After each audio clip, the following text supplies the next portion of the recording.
Well, hello and welcome to the final round of looking at spoilers. Oh my goodness, we've arrived at the end of the spoilers for Harvest of Sorrow. That's what this place is, or the set's called, right? Let's go ahead and check it out. Feel free to say hello to the YouTube fam, Twitch fam, and let's just jump right in. It's a hot day. It's a hot day because we got 3 cards to look at. We got 2 Northern Realms cards to finish out the set, and then we have the last neutral.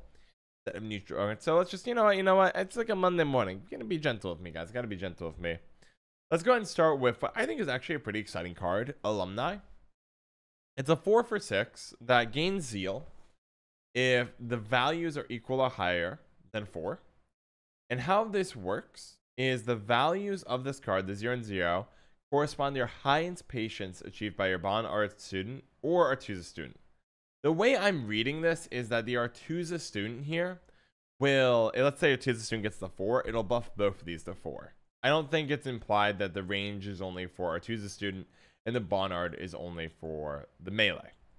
Even though obviously that's how the cards work in practice. But the card is really, I think, pretty darn good. It's really pretty darn easy to get Bonnard student to a 5. So a 9 for 6 is about what I want to pay at or play it as. 9 for 6 just isn't, it's super doable. And then you basically guarantee the Zeal. So ignore like this part of it. You're pretty much always guaranteed to get Zeal. You're pretty much always going to have it being played at worst as an 8 for 6, which is meh, but 9 for 6 is really doable. 10 plus, it's really good, and it can help really buff Leticia. I like it. I like it. Also, whoops. Also think this is kind of an interesting finisher for that Archgriffin deck that's really popular, where if they actually are able to kill your Archgriffin, having an Alumni or 2 in your deck is brutal. Additionally, on top of that, works really well with stuff like Reinforcements, where you can just play another copy. So if these are hitting as 11 for 6s, it's pretty easy to have 33 points off of 3 6 vision cards. I think Alumni seems fairly good. I like the card. Is it going to be busted in the upcoming meta? I have no idea. It really depends on how interactive this upcoming meta is, which I'll be talking about in my follow-up video to this. They'll probably both come out like 3 hours apart from each other when we talk about the patch itself and how much interaction I think is coming. But if it's a very interactive meta, this will probably be restrained. But if it's not interactive, yeah, it's a Bronze Grok. You get 2. Does it work with your students on the grave? Yes, it's highest achieved throughout the game. It's keeping track of it. Much like how Gord buffs itself if you play a spell, this will be buffing itself every time your Bonnard student or Artusa student ticks higher, and it happens to be the highest tick. And so you get 2 of them. So that's really fascinating. It's a brutal finisher. And like oftentimes I get a Bonnard student to 4, they'll kill it before I use its order. Shawnee brings it back round 3, goes to 5, now I have a 9 for 6. Like that line of play is very simple. Additionally, you can also bring this back with Shawnee. So it means that if they squirrel your best Bonnard student, it's not a big deal. You can always use Shawnee to bring back an Alumni that you might have played in round 1. Because you can play these in round 1 pretty easily too. As long as Bonnard student hit gets up to 4, you have an 8 for 6. Not a bad thing. As other stuff ticks up, you can bring it back as well. You might not get to take advantage of the deploy, but you get the order, you got the ranged. I think it's quite decent. Runeward also gets stronger because it is a bronze. It's perfectly fine. I think it really depends on how interactive this upcoming meta is. If this is going to be really pushing Northern Realms, you need these to be coming down for 10s or 11s. If it's going to be underpowered, it's going to often be an 8 for 6, which is weak. Remember, the golden rule of an 8, golden rule of a bronze, in my eyes, is always Bear Witcher. It's an 8 for 5. And then you have Berengar for a 9 for 6. So that's what goes through my mind. 9 for 6 is fine. 10 for 6, 11 for 6 is where we're aiming at. Old Lady Gwent, welcome. Welcome to the chat. This is looking good. Looking good. I like this card. Gain Zeal, no. You just need one of these to get there. Both values are equal or higher. My read was interesting. I guess maybe these are... Where's my highest page or Artusa student? That's a good point, McRandar. I was reading it that the highest Bonnard student buffs both of these, and highest Artusa students buffs both of these. But if I have to get a Barnard student and an Artusa student to 4 apiece, that's going to be a lot more difficult. You might be right. That feels really obnoxious, though. I thought it was if Bonner student gets the 4, I'm good with both of these. Because it's not like order boost an ally unit by your highest Barnard student patience, highest, or choose a student. They specified it in a second sentence. But the or doesn't make sense of the both. Yeah, I don't know. If I do have to do that, it's a lot weaker than I hoped it would be. Still not bad, but certainly not strong. We're gonna see. Yeah, so this or and this or are kind of conflicting with each other, right? This implies that the melee and range are gonna be different. This implies the or here implies that these will be the same. I don't know what it'll be until I play it. So let me go ahead and change my approach here just slightly. Yeah, I feel like you'd use the word respectively. But at the same time, this or doesn't make any sense regardless. I have no idea anymore. And that would be the case, McRander, but I feel like you'd run and or respectively in the bottom part here if that was the case. Zaniac, for your comment on Meditating Mage, yes, you have to activate the order to gain resilience. Yeah, I don't know. This is going to be a case of the Gwent wording. Once we play it, we'll figure it out. It'll be super easy, and then everyone will think about it. Yeah, Meditating Mage is pretty darn good. I don't know if it's as good as Barnard Student, but it's pretty darn good. Yeah, I think it's just bad wording. This needs to be an and or like respectively. Something needs to be added here. Equal or higher. This both is throwing everything off. I don't know. I actually, maybe I can't really evaluate this one. I mean, add. Honestly, my impression, my understanding, I think this is pretty good as long as Barnard student getting the 4 will also buff here and give the zeal. Or if our 2 student gets the 4, it gets zeal and buffs both of these. If that is not the case, if it's corresponding and I somehow the only way to get zeal is get both a Barnard student and an R2 student in the 4, it's a lot weaker. It's super vulnerable then to a lock, and then Nilfgaard will just shut this entire idea down. If I only need one of them though to get to 4, I think we're in okay shape and it'll be an interesting card. Let us see. Well, I guess ultimately we'll have to see. And then Luctate, as for your question here, yeah, have you planned your decks for patch day? Nah, I'm going to sit down and just start building. There's so many things I want to build. So as I have the rough ideas kicking in my mind, they come and go. But I have it's just an endless amount of meme potentials coming up. Next card, Chapter of Wizards. Location for 13 resilience. Deploy and play, spawn and play Runeward. Order, spawn a base copy of the last played allied bronze mage on this row. If alumni turns out to be good, this order will be pretty good with Dwim, getting more and more alumni out. Because unlike the spawning a Barnard student or an Artusa student, they get to start way ahead, as long as you've had previously buffed up Barnard students and Artusa students. Likewise, spawning Runeward is always a nice thing that helps the spell weavers out with more spells. I do not think Chapter Wizards is going to be good as a 13. I think this is a little pricey for what it is, even with the resilience. Though it is good to note that resilience and getting carryover in the set is kind of a big deal in terms of how many points it generates. Mushy Truffle now carries over 6. This order spawn and base copy last played allied bronze mage on this road can also easily be 6. We're entering a world where resilience can carry over a lot more points than it previously. Looks like Patience from the Grave. I guess McRander ultimately said we'll find out. I don't really know exactly how it's going to work based on the wording. That's alright. Also, Verification is pretty good with Chapter Wizards. Catching up with chat here.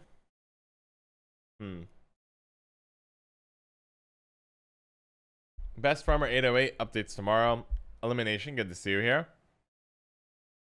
I think this card's cool. I think dropping into a 12 would make it much more viable, but I think it's a dangerous card. Also very good with good old Dwim. So let's go ahead and do a little pop over real fast to go find their girl Dimvandra. Of note, she is a mage, so she can reset the order on the card, but then next turn you want to play another mage because you don't want to just spawn a 4 off her. Because any for 5 she's fine, but might as well get a student or something of more value. Because she is going to replace whatever you previously had queued up for the location. Spawn a base copy of last allied bronze mage. Well, she's an allied bronze mage. You don't really want to spawn her. She can just multiply herself, so she can be an 8 for 5, which is fine. But if I'm going through this effort, I want to spawn something better. Dwim's looking pretty good this set. The mushy truffles where the real benefit is, though. Do you think this is the most dangerous card revealed this set, Zaniac? There's no way. Most dangerous card this entire set. I stand by it. It's Imperial Practitioner. It's not close. I really think... I'll talk about it. We'll talk about it. Maybe we'll talk about what I think the best card is in the set at the end of this. Spawn, play teleport, keep spawning. You can do that, exoskeleton. Teleport would play for 4 points, though. Not great. Ellipse the best, welcome. Infinite Dwim Chain. You can't because it's not spawn in play. It's just spawn. Just spawn. You don't get to deploy for repeating her. Moving along, and that's these. I think you're a little weak. I need to figure out how the wording is, and very meta dependent. A lot of interference of Bonner students and Artusa students can shut down your whole deck. We'll see. Instant heat wave. Nah, you're never gonna be heat waving this. Because what are you gonna do? You think they're gonna really abuse this? Nah. Some spice changes? No. Patch notes are next. We're just going over the new cards right now, Robin. You're good. Last new card to look over. This honestly might be... This is one of the cards I'm most excited about. Alyssa Henson. Human Mage. Deploy. Shuffle a special card from your graveyard into your deck. If it was a bronze, also shuffle one additional copy of that special. So I can't do crazy waylay spam. It's a 6 for 7. Can't go like 20 waylays back in my deck, but I can take 2 bronzes, put it back in, and then replay them again. That's exciting. But for me, I just scream. It just screams endless meme potential. If we go over here, right? Like when I just start going through the special cards, it's neutral, which is for me like the best thing ever. Why? Yes, I would like to play 2 renews in a round. Why? Yes. Did you say 2 shoops, 2 rounds of water or Brokalon? Did you just say I can double ritual sacrifice if I'm doing cloggers? Both rows get Crimson Curse. Dragon's Dream everywhere. Say what? Every row gets a Ragnaru. What? I get the Yenvo 2-year things and then a Sire for a 3rd? Well, yes, I do. It's somebody. I don't. It just doesn't matter. It's just like I can do so many crazy things with it. I love it. It's exciting. It's one of the more interesting cards. More Catarines. More. I don't know. It's just like it's fun. I'm really looking forward to it. I can't wait to see what I come up, particularly with multiple renews. It screams meme card. I don't know if it's actually good. Particularly because it says a special card from your graveyard, meaning I can't put back my opponent's stuff. I don't have more graveyard interaction with my opponent to deny them stuff. But I really like this. This excites me, right? Like I can't put a Melusine back in my opponent's deck, or their Neomancy and make it difficult to find again. I really like it. Nilfgaard, like this is not. I'm not saying it's powerful. I'm just saying the meme potential for a poor Allison here is like super hot. Super hot. Here we go, guys. You guys are picking up what I'm laying down. Yep, you can put 2 orbs back in your deck if you wanted to have even more orbs. I don't know if that's really going to be what you're doing with Allison, but you could. Are the flavor text new? Don't remember seeing them before. I don't think flavor text is new in this game, to be honest. I'm pretty sure flavor text has been around. Yeah, flavor text has been on every card, Granok. Just been skimming past it. Nope, none of the cards are rent-free. None of them are rent-free indeed. Means more custom cards for us, for better or for worse.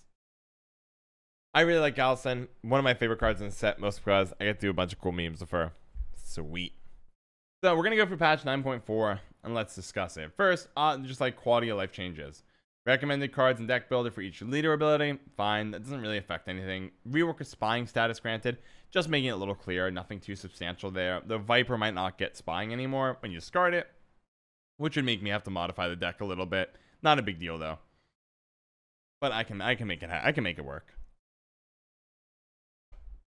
Moving in, let's see what else we got. Seas, yeah, just a lot of spying stuff, not a big deal. This is a nice quality of life. Add the option to not save deck after making changes. That's lovely. I'm glad that it's there. Yeah, I know the Crooked Book Blue Rag. I didn't have a chance to change it before the day. Maybe I'll change it tonight or tomorrow. So bear with it. New expansion, Vilgefortz and Octavia Hale. It kind of cracked me up that they put it on the patch notes what the new reward books are without telling on the Dev stream feels very counterintuitive. New products, kegs are up for price of power, great, and Way of the Witcher is disappearing. Cool. Let's get to the good stuff, guys. Let's get to the good stuff. Count Cadwell. Tooltip now specifies that Count Cadwell will gain spying odds. Spying 1, who cares? Moving along. Siegfried. Siegfried goes to 6. Excellent. Small Viper buff. If Viper loses spying, at least we get a point for Siegfried. Meme decks get a little better. Meme decks getting better means Almost Curf's gonna get a buff. That's good. Here's where the first actual buff really happens in this patch, which is the Peller. Provision cost change from 5 to 4. That's a huge deal. That's a nerf to Nilfgaard in a substantial way, right? Nilfgaard's getting away with poisons and locks for a long time. This is a patch that's rolling out a lot of Purify changes. Nilfgaard is clearly being targeted. And you're going to see there's not many, I don't think there's any nerfs notable to Nilfgaard in this patch. So they're going to try to nerf it indirectly, saying, look, we know Nilfgaard's a problem. We know locks and imprisonment are a problem. JP Main, I took a glance at him. I didn't put like a ton of thought into it, but I did read through it, get some initial impressions, but didn't I have a lot to say about it, but nothing. It's not like total fresh. I confess. I don't have the patience to not read it. Let's see here. And for Peller's a big deal. This is all targeted at Nilfgaard. We're gonna see it come up again. Naglfar's Taskmaster is going to 4. We have a buff to Gremist going from 7 to 6. We have Kokodak getting Zeal of Order. Northern Realms still basically having to break devotion if they want to have a good Purify. You have Zappers going from 5 to 4 in provision. And that's it. Kurt's still going to stay 6 for 6, but Kurt was already very good with the bounty option. And also, by the way, I guess I missed the other set. They're making stuff like Ida better to run 6s, 6 points, vitality to 3. The same thing for monsters. Where are you, monsters? Are you up here? There you are. Yeah, Queen of the Night going from 6, bleed from 4 to 3. So if you really need to tech a lot of Purify, whether you're Devotion, if you need Devotion Purify or non-Devotion Purify, you have better options than ever before. It's a big deal. Nilfgaard, basically this is a interesting decision as a patch for CDBR, trying to nerf Nilfgaard indirectly, saying, look, instead of saying we're going to tweak the numbers on Nilfgaard, we are going to actively, my mind's telling me nothing. We're going to actively try to nerf it indirectly by powering up all the other factions and giving them better access to Purify. I hope this works. I think this is a good direction because at this point, you can't make Purify cheaper. Purify is as good as it's going to get, period. Therefore, now Nilfgaard is just going to be bounced by numbers. So if Nilfgaard ends up being OP this patch, they're going to be more, CDBR is going to be more comfortable nerfing them because you can't make it cheaper. Like Purify is just right now as functionally cheap as you can possibly make it until you decide to add in 3 provision cards, but I don't think you're going to do that anytime soon. So if this next patch, if Nilfgaard is OP next month, you will see more nerfs towards Nilfgaard because there's simply nowhere else you can go. This is as low and more as like utility based as you can do to indirectly nerf it. They don't run poisons and many locks nowadays. Well, Lucklock, I think that's a take on it, but the paradox is, my pushback would be the order cards. So like Tunnel Drill, if it lives a turn, is good. You're all Devotion. I thought there was 1 or 2 good orders. I guess it's mostly just Northern Realms. Where stuff like Vengeance, I guess maybe blocks are just less powerful. But I looked at Meditating Mage, Alumni, Vengeance, technically all of order. Maybe. Locks could be good. I mean, locks are always good. But maybe it's more about deploy. You might be right about that.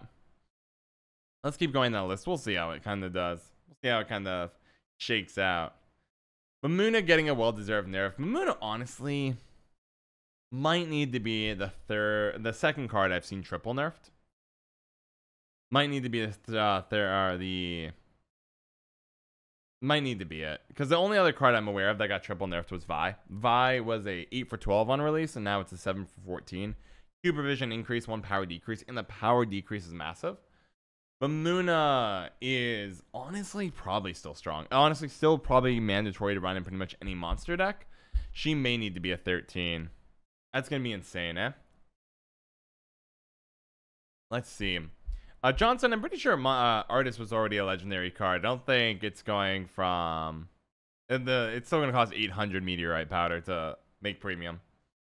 So Mamuna, honestly, it's a step in the right direction. I'm not sure it's a big enough step. I'm worried also that Mamuna is kind of having the ball problem for monsters of if every deck can run Mamuna, and every deck does run Mamuna, you're kind of starting to linchpin all of monsters around this singular card, with the exception of Kelly decks. Therefore, that's not really healthy, right? Ball got nerfed to the ground because they were trying to break Nilfgaard out of that archetype.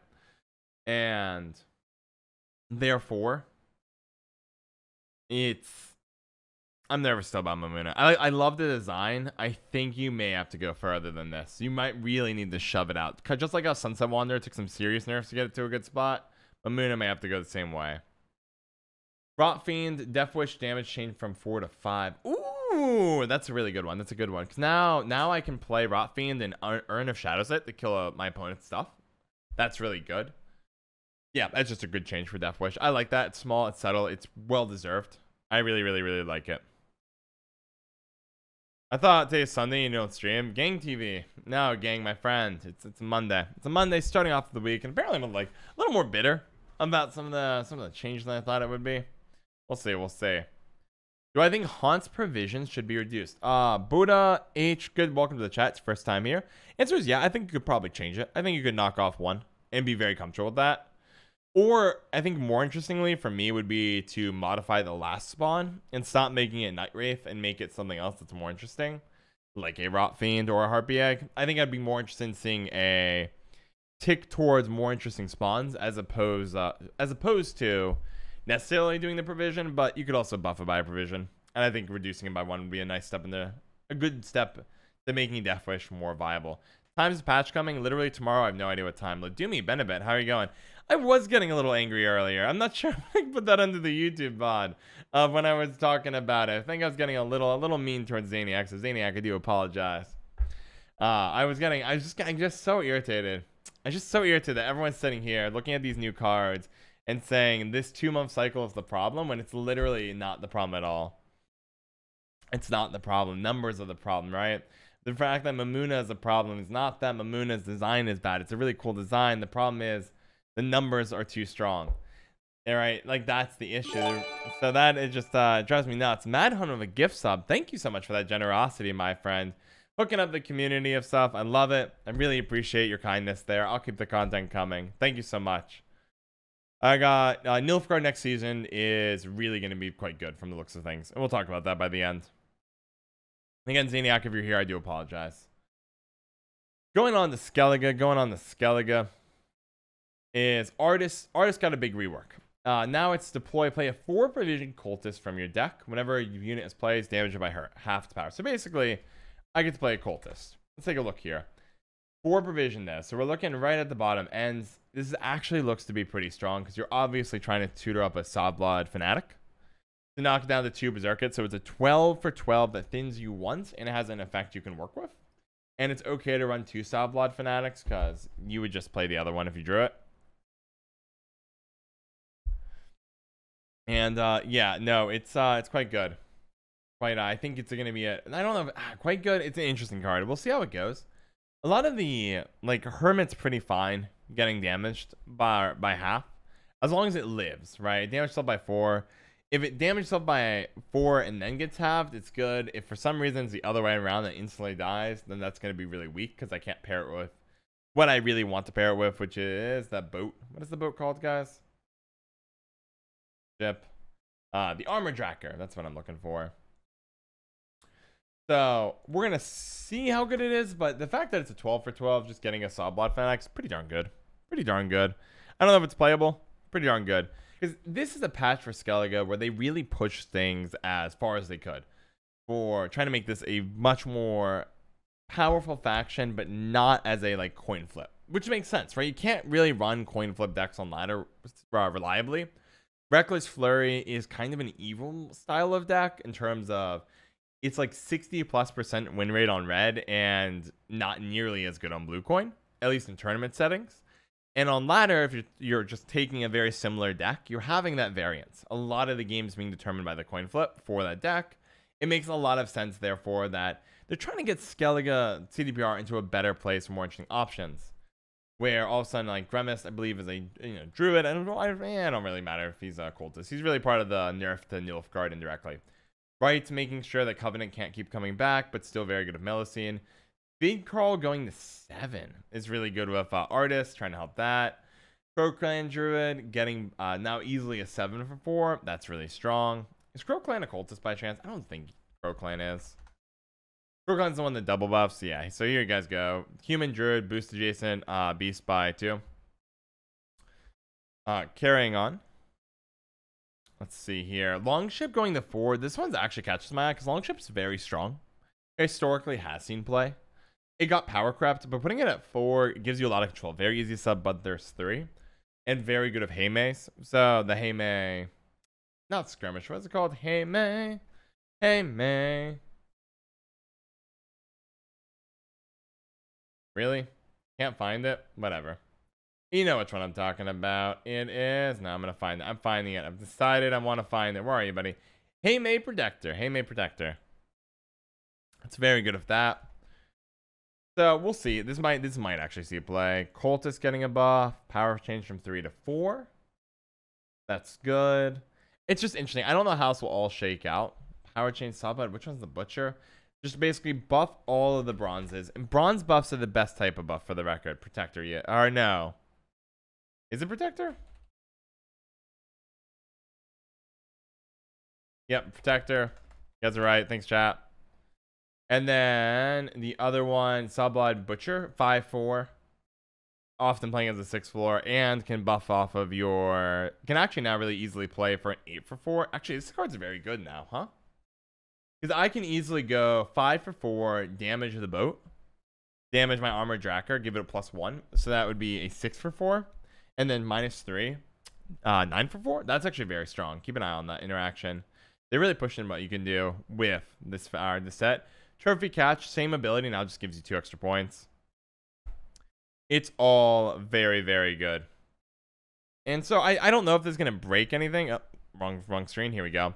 I'm not sure if it's going to break anything, but you can see that CDPR is saying, look, Skellige is really close to having some cool stuff going on. We're just going to slam all the cool stuff it can do and try to see if we can get it to a more powerful place. Remember, bronze buffs are the best buffs because you get 2 buff cards in your deck instead of just 1. So keep an eye, right? Subblood Butcher now potentially playing as a 9 for 4 consistently. All I need is a Drakkar or something else I want to damage out. A 9 for 4 consistently increases the number of point potential in my deck by 2. Right? That's a huge deal. Crow Clan Druids now a 7 for 4 if you want to run it. And you can run it alongside the Crow Clan Preachers. Now I have 4 good bronze druids to run with Getty. And I only really need 5 druids to be consistent on a scenario. 5 any card. That's why you run 5 Blind Eyes. That's why you run Devotion and Nilfgaard. Because then you can get the Usurper Emperor. So you have 5 decent aristocrats. Typically 4 bronze aristocrats. Or actually it's usually 2 bronze aristocrats. 2 good gold aristocrats. And then the Usurper Emperor. You only need 5. Getty gets a huge buff because of this change. Because now you have really quite good bronze druids to lean into, and heat waving a Getty is already a pretty decent trade on provision. Getty's one of the weaker scenarios, lower provision, so if I get heat wave, not as big of a deal. That's a big buff actually. I do not know if this will manifest into a druid deck, but keep an eye on it. Skellige got a lot of buffs this patch. In the new cards, the fact that Fuchsia Briefs, the beast here, is quite good. Indicates to me that Skellige and a new style is something that CDPR really wants this patch. Whew. Let's see. Moving along. Northern Realms. Kukadak still terrible.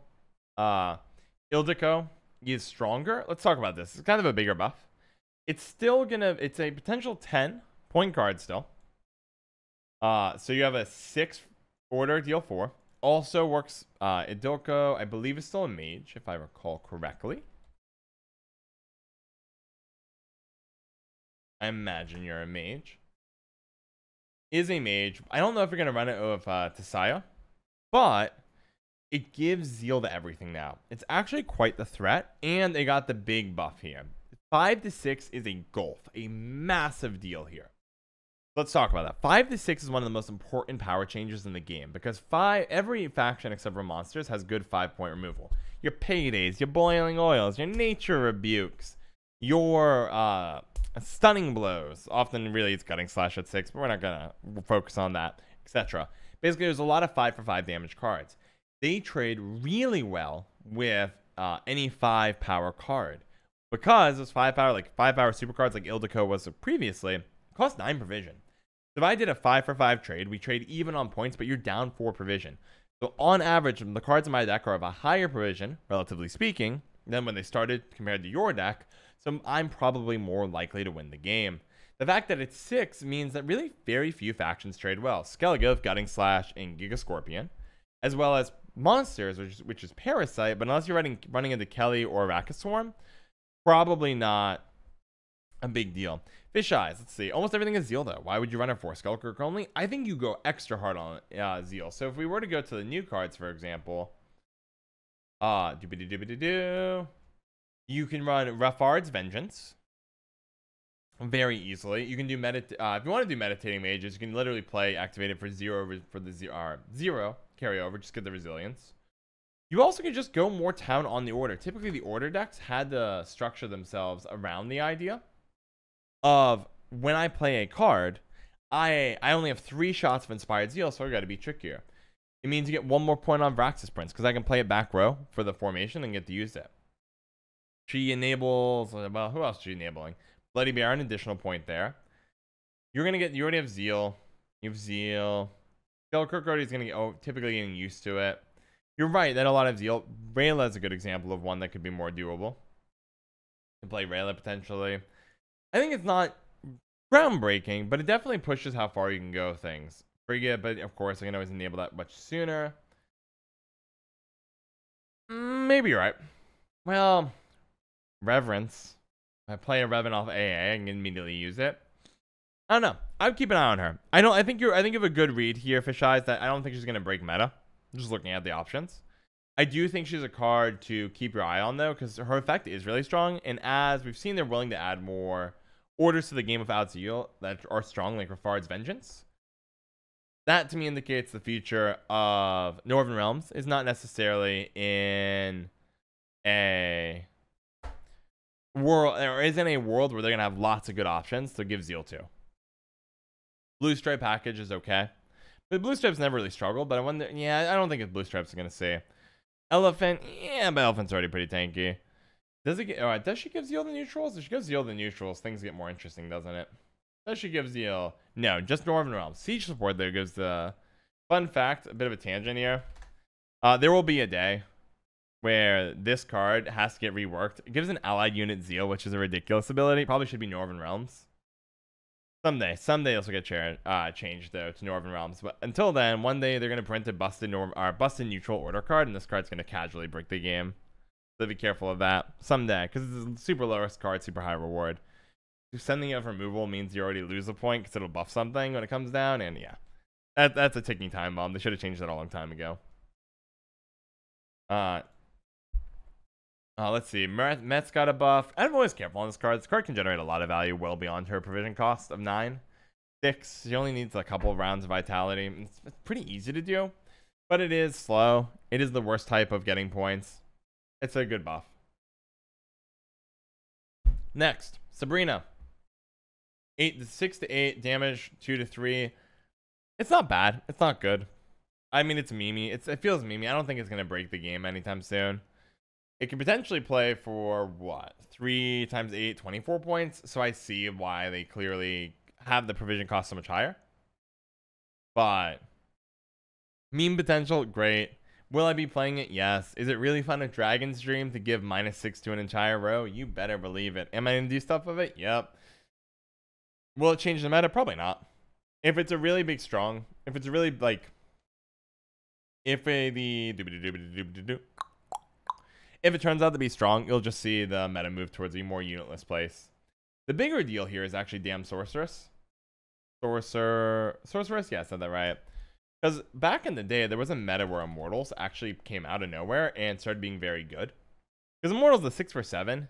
I can play my Sorceress and I can just literally play Immortals next turn and just rob it, making an 8 for 7 with a +4 engine. That's really strong. Yeah, don't sleep on this engine. This engine's durable. It's frustrating. You can't really kill Immortals because it's going to be a 6 or 7 with a shield. If you don't have a lock or a goner, you can't really Purify lock it. Like this is a hard card to kill. And now the engine's a big deal. And there was a meta where it crept up already, way back in the day, where you were already pairing the sorceress with her, the immortals, effectively going +1 a turn, but very durable. Now I can always start immortals. I can also do something like, well, I can't do that. I can do, I can't give it crystal or else I won't get its shield. So you can't crystal skull it, but I can just play immortals, and if you don't have a lock, +4 a turn is a big deal. It's a great designed card, and this is going to be much stronger. Keep an eye out for it. Let me go ahead and let's continue down the patch. Marion Drummler, small buff. I don't think it'll change anything. No armor, just 1 more point. 1 more point's always welcome. It's really 2 because it's a bronze card. I don't think it's going to change too much though. My eyes are more on the sorceress change, but being the biggest of this lot here. Moving along, Barnabas boosting from 2 to 3. Let's take a look at this. I saw this and I just wanted to give myself a refresher of what that means, because that seems like a really big deal if I recall. Popping over here. So previously you were capping out as a 12. Now you're capping out as a 15 for 10. Right? 15 for 10. That's a huge deal. It's a big jump in points. That's like a bronze level buff and then a little bit more. I would be very careful here. Well, it's used of Harmony decks, Luckok. I think Harmony is still in a bad place. Some of the designs are counterintuitive, but that is a buff that is substantial. And you could potentially fit this into a deck if you're being smart. Also, if you're only able to buff 2 units, it's still a 12 for 10, which is as good as Sobblood Totem. The Barnabas just got a lot stronger.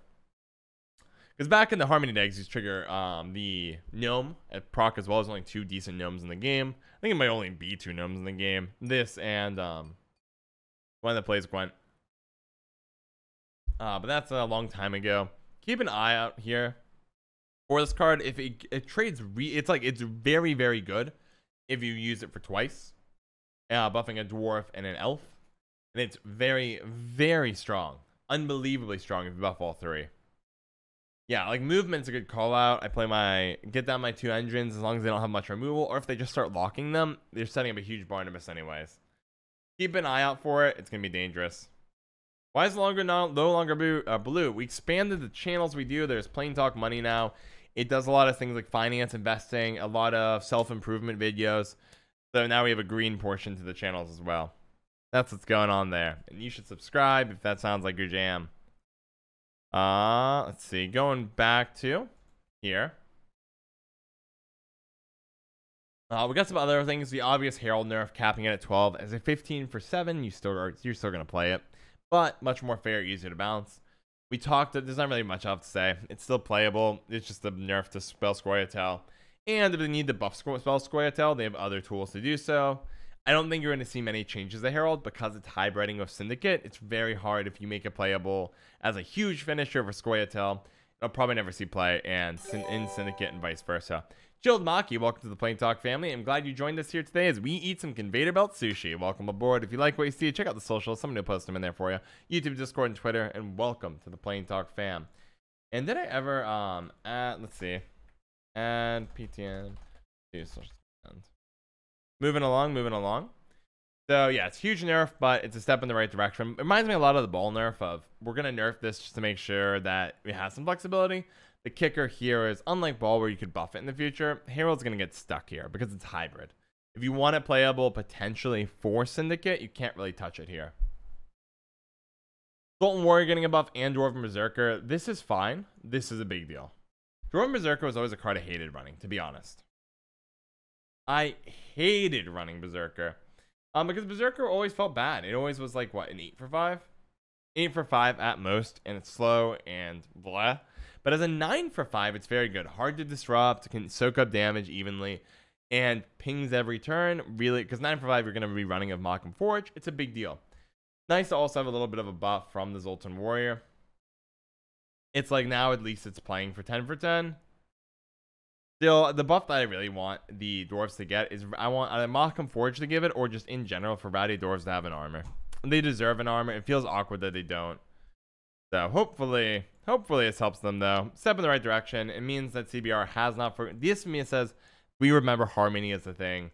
We remember dwarfs as a thing. We're gonna do our best to keep it going. Moving along, Treason gives spying to target unit. So that's fine. It's cute. Usurper's cute. The biggest one is Spotter and Alchemist. They swapped what they do, and instead of it being 1 point now, it's 2 for the Spotter's old ability.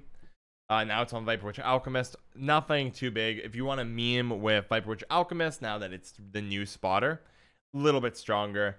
But the real joy here is that Viper Witch Alchemist it's not the ability that we all hate is not attached to Gorther, so we're good. Like, this is fine. This is a good compromise. You can't get it off Gorther. You're gonna play Gorther just for the ability to replay Joachim anyways.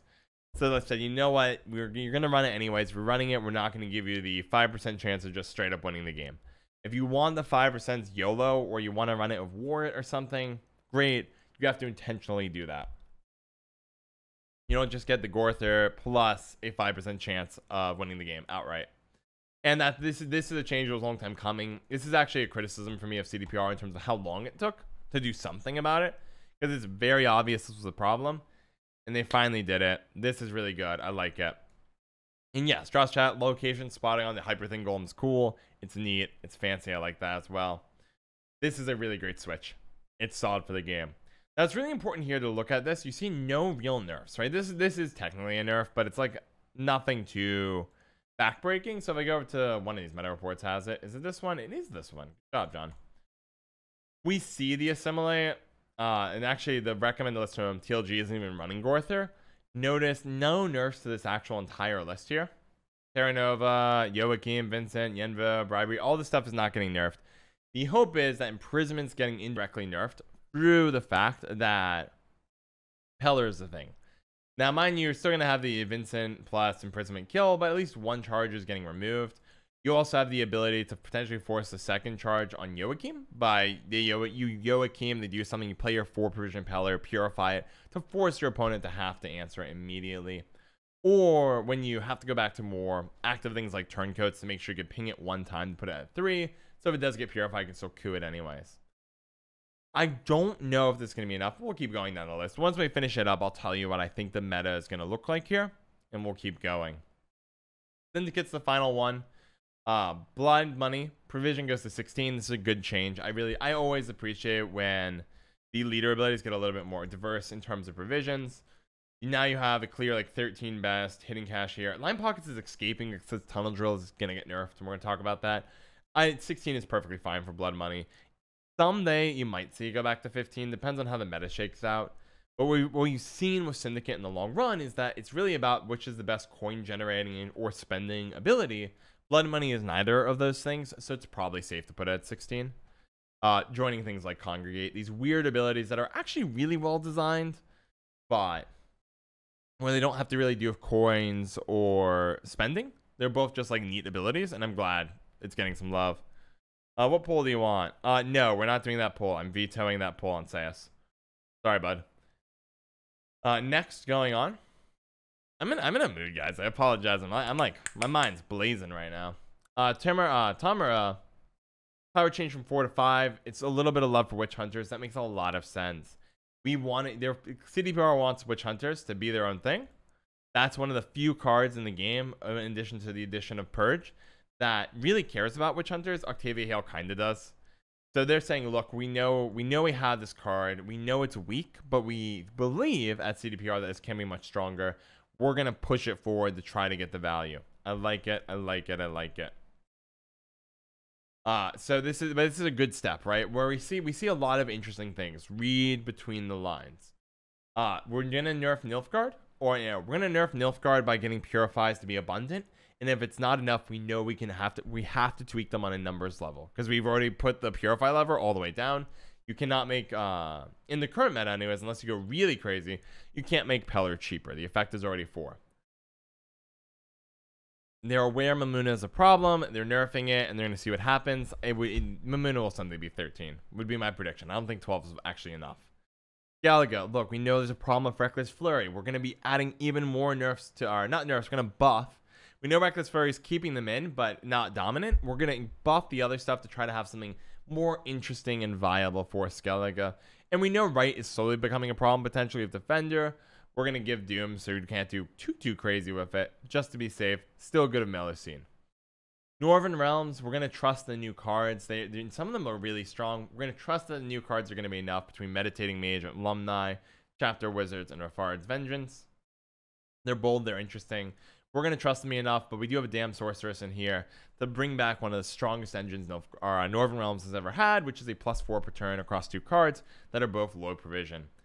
Scoia'tael, Harmony Nod, Herald Stopping, nod towards, there's the Purify buff, obviously, and then the nod to Doors. We haven't forgotten Doors, haven't forgotten Harmony. We're still going to keep turning up the heat slowly there, seeing what happens. We're going to try to turn down the spell Scoia'tael, and we're going to trust the new hand buff cards.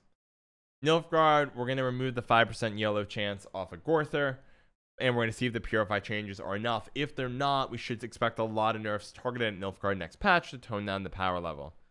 Obvious choice to me has been Brathens for a long time. I'm surprised it hasn't been nerfed, but we'll see. And then we see here Blood Money, Tamara trying to bring Witch Hunters in, bring in new leader abilities, and then the final change, Tunnel Drill, Profit 2, Fee 2, basically. Damage enemy unit by 1. If you play to crime this turn, damage enemy unit by 3 instead. This is actually very good for Firesworn, low-key. It does nerf drill a lot. It won't see as much play in line pockets. Still is a fairly good card. I can play it, and if they kill it, it's still 5. At least get 2 coins if you trade perfectly with it with like a Nature's Rebuke. Not a big deal. Likewise, I can always buff it up using the Chorus Blacksmith, putting it at 6 or 7, making it a little bit safer. But we do see here that the deck that might really like it is Firesworn as a new way to spend coins in a really aggressive fashion that allows you to go excommunication, pop it off the top of your deck, play it, and immediately go berserk with it. I really like it. It's interesting. And it's a good, I think it's a really bold direction for Tunnel Drill. I'll be curious to see what it does. And the fact that I don't know, while it looks good, it might not be good. Depends on the meta. That's a good design for a card. Let's see. Going forward, and then just some fixes. This one is the fix that made me laugh a little bit, by the way. In this case, it's the one that mattered to me because that Dave, though, came here a while ago with the Archgriffin deck, and we got to do some crazy stuff with it. We got it really popular for a time. And I feel like this is the final echo of that Dave's influence on the Gwent community, where he has actually made it so they have to update the tooltip to explain that what they're doing, what is being done with Archgriffin is okay. So that Dave, this is your moment. This is what I would call the final firework, because you have officially made it so that Archgriffin deck is legit in the game to the point where CDPR feels obligated to add it on a tooltip to explain, yes, if you reset Leticia's order ability, she will in fact buff herself. So well done to you. Overall, let's talk about the meta. Look, I'm going to publish this. Obviously, day 1, we're all going to be playing. You won't know what decks are out there yet until I start publishing myself. If you want to climb the ladder, the 2 decks I am looking at is Kelly with Witch's Sabbath. And it's me, Khalid. Welcome to the Plain Talk fam. Glad you're joining us here today as we attend the carnival. Welcome aboard. If you like what you see, check out the YouTube, Discord, and Twitter. Someone will put them in the chat for you. Welcome to the fam. The other deck I'm really looking at is Nilfgaard. Nilfgaard seems, I don't think the Purifies are going to be enough to contain it. I think Nilfgaard will quickly show itself to be the best deck in the game. And I don't think it'll be super close. The dark horse in the race is Skellige Druids here. This buff is huge. This buff is huge. This buff is interesting. A lot of really powerful things going on here. Also, Mondo, I shouldn't underestimate Hamond as well. That's not a bad tech buff for it. Kelly decks suffer hugely from Purify. I agree if you draw chat. It's just CDPR is trying to nerf Nilfgaard through the Purifies. I don't think they're actually as impacted by Purifies as CDPR thinks. If we look at, where are you, buddy? Look at this deck. You have some control. It'll help some. It won't be as much. Like, I highlighted how it would help out earlier, but I don't think it's as impactful as CDPR is going to be expecting. So, as a result, I think you're going to see Nilfgaard come out of the gates pretty strong. It's too flexible a faction. The imprisonment is really just enabling one imprisonment charge, enabling Vincent. So I might be able to unlock one thing, assuming I have something worth unlocking. The order-oriented faction, as somebody pointed out earlier, is pretty good with the Inspired Zeal already. You don't need Ildiko. I don't think there's a lot of ordery things I need done. I think all in all, my hot take is Nilfgaard's looking really strong. Kelly's looking interesting. It typically is always interesting on day 1 because it's punishing. Kelly would not be top tier. Well, Prim D 500, I agree. I agree with you. I think if Nilfgaard is truly good, Kelly will not be top tier. On day one of patch, though, Kelly is typically a great deck to pick because it's so punishing to a lot of greedy players. And a lot of players sit down and they're like, oh, look at this new card, look at this, or this, or this. And they go through and they're like, I'm going to make a magical Christmas land deck with all these crazy cards. And then Kelly shows up and just kills everything. Therefore, I think it's fascinating. Sienna, well, so you can't really Sienna Quacks again, Greenock, because Sabbath summons, not plays. Likewise, it only gets monster cards, so there's 2 issues. But with that said, yes, in terms of getting out cool cards, Quacks is always interesting to me. Card, by the way, Dark Horse card. I feel like should. I've been debating about doing a top 5 video. Maybe we'll do one on stream. Once I let like day 1 of the patch hit, let me play some of these cards. Top 5 longest impactful cards. Mushy Truffle's low-key a huge deal. So keep an eye. Fun Priest Kelly. Yeah, Fun Priest Kelly on day 1 is always a blast. It's a lot of fun. I selfishly really like it. Anyways, I think the patch is interesting. I like that. For me, it feels like the intent of CDPR is really clear here. I can see exactly what they have in mind. And I hope it works. I think Nilfgaard will be a little overpowered. I don't know if Normals end up underpowered or not. It'll be interesting. It'll be a neat patch. I'm curious to see what'll happen. I would have liked, I think, a provision nerf targeted at imprisonment. Like, if I could change one more thing to the patch, I would knock this to 14. I would knock it down to 14 and maybe give lockdown a 15. Force them off imprisonment. Potentially to something else. So we'll see. Potentially broken card combo is. Meditating Mage, Purifies will temper it. Yep, Purifies work on getting rid of Resilience. I'm curious. I think the most broken card combo in the game right now is Terra Nova by itself and Mamuna by itself. I think Mamuna at 12 is still a beast. Wrong camera angle. So we'll see. I'm not 100% sure how this one will shake out, but time will tell. Nilfgaard's looking strong. Skellige is the dark horse in this race. We'll see how it goes. And let me know what you guys think. Let me know what you guys think down below. Love every one of you. And I'll see you on the ladder. Shout out to McRandar, Pseudonym81, and Ahmed Ali for all their generous and unbelievable support on the Patreon.